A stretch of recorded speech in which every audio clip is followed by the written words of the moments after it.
मौत आना एक सत्य है, लेकिन किन परिस्थितियों में मौत हुई उस सत्य को जानना भी देश के लोगों को जरूरी है।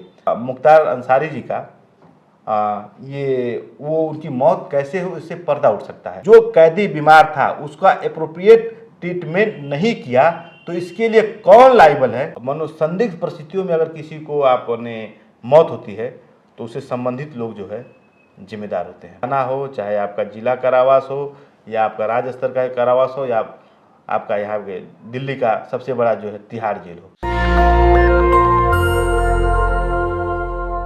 यूपी में थानों में भी लोगों की मौत हो रही है। अब तो मुख्तार अंसारी की जेल में मौत हो जाती है। उन्होंने आशंका भी जताई थी कि मुझे जहर दिया जा रहा है, चिट्ठियां लिखी थी मेरा इलाज करवाया जाए, उसके बाद भी उनकी मौत हो गई।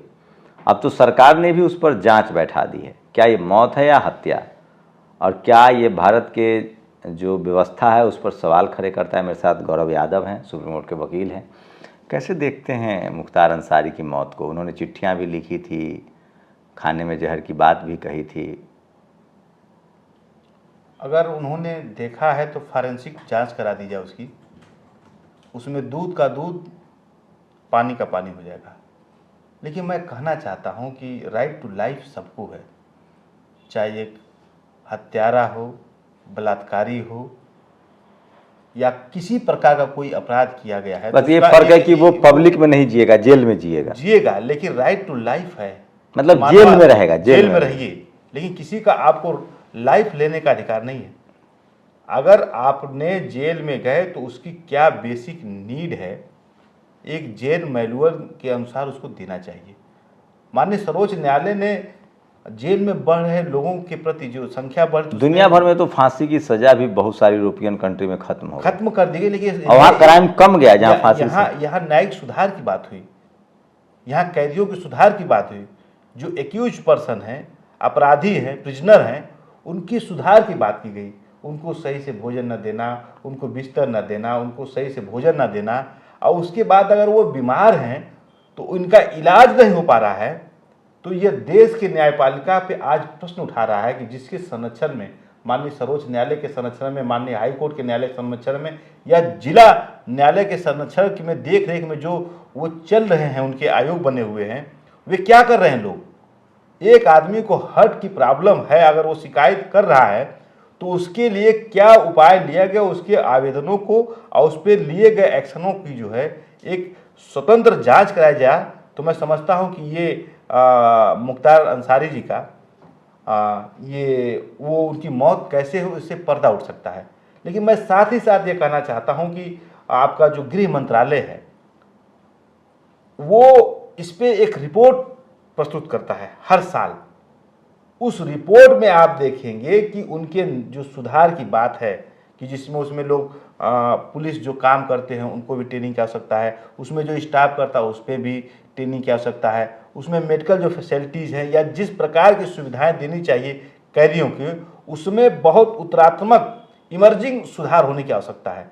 लेकिन उसका इम्प्लीमेंटेशन करने के लिए जो फंड होना चाहिए, देखिए कारण क्या है, मौत आना एक सत्य है, लेकिन किन परिस्थितियों में मौत हुई उस सत्य को जानना भी देश के लोगों को जरूरी है। यदि आपने जेल में रहते हुए जो कैदी बीमार था उसका एप्रोप्रिएट ट्रीटमेंट नहीं किया तो इसके लिए कौन लायबल है, ये सर्च करने की बात है और इसको सोचना चाहिए। हमें ही नहीं, एक मानवता की रक्षा करने के लिए माननीय कोर्ट कहा है कि भाई आप अपराध से घृणा कीजिए, अपराधी से नहीं। लिखा जाता है जेलों के अंदर में, उनके मेन गेटों पे जो है।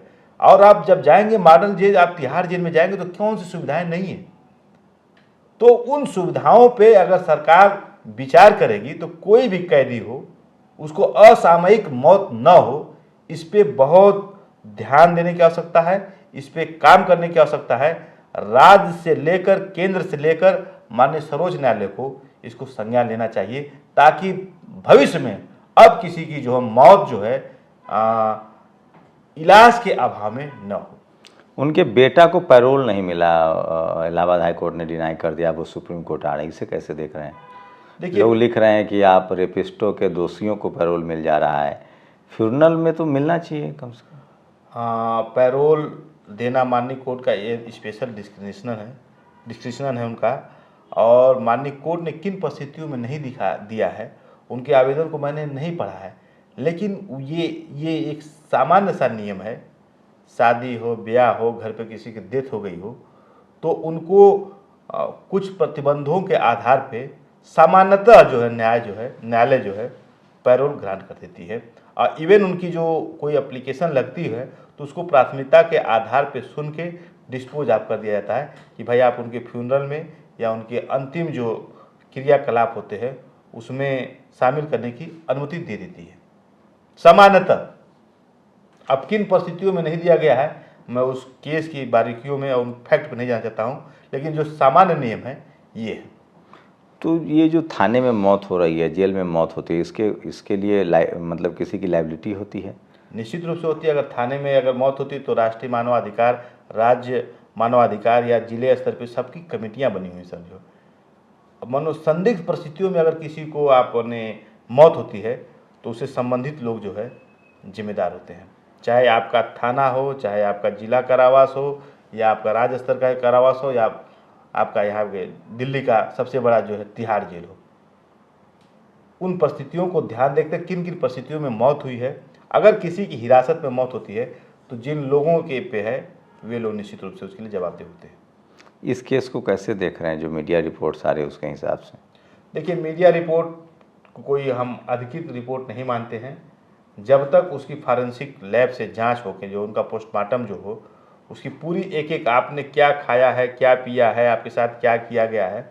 आप तो खुद साइंस के छात्र रहे हैं, उसमें उनके ब्लड में कितना शुगर रहा है, उनके आंत में कितना खाना रहा है, वो जो लोग लगा रहे हैं उसकी पोस्टमार्टम रिपोर्ट हो जाए स्वतंत्र रूप से। भाई ने कहा है कि हमको किसी के कह देने से सर नहीं, उनके भाई का कहना है कि यहाँ तो पोस्टमार्टम रिपोर्ट भी दबाव में होगा, तो रिपोर्ट तो दबाव सच्चाई कैसे होगा? आप वीडियोग्राफी होगी, एक डॉक्टरों की टीम है। अगर आपको एक इंडिविजुअल डॉक्टर पे भरोसा नहीं है तो एक टीम करती है, उसके लिए एक टीम कॉन्स्टिट्यूट कर दी जाती है सीएमओ के द्वारा, और टीम की पूरी बाकायदे वीडियोग्राफी होती है और उसके सारे जो अंग हैं, उसके तत्व हैं, उसके जो रक्त हैं, पेट में क्या बचा, वो सबका सर साइंटिफिक निकाल लिया जाता है। आप और हम तो वो कक्षा जूनियर में थे तो लाल पीला का एसिड बेस का हम लोग टेस्ट कर लेते थे। तो साइंस आज के दिन में इतना एडवांस हो गया है कि मृत्यु से पहले या उससे पहले आपके शरीर में क्या क्या जा रहा है उसका वो वैल्यू के साथ आपको जो है नॉर्मल वैल्यू इतना होना चाहिए, आपने एक्सेस हो गया तो आपका एकदम पता चल जाएगा जो है। तो सोचिए, जेल में मौत हो या फिर पुलिस थाने में मौत हो, इसको भी गंभीर अपराध माना गया है। आप लोग अपनी प्रतिक्रिया जरूर दीजिए। शुक्रिया हमसे बातचीत करने के लिए। अपनी राय भी जरूर दीजिए। नेशनल दस्तक की आपसे गुजारिश है कि अगर इसको बचाना चाहते हैं तो नेशनल दस्तक को सब्सक्राइब करने के लिए रेड कलर के सब्सक्राइब बटन को दबाएं, फिर बेल आइकन की घंटी दबाएं। नेशनल दस्तक को बचाने के लिए बहुत जरूरी है कि हर खबर को शेयर करें, लाइक करें, कमेंट जरूर करें।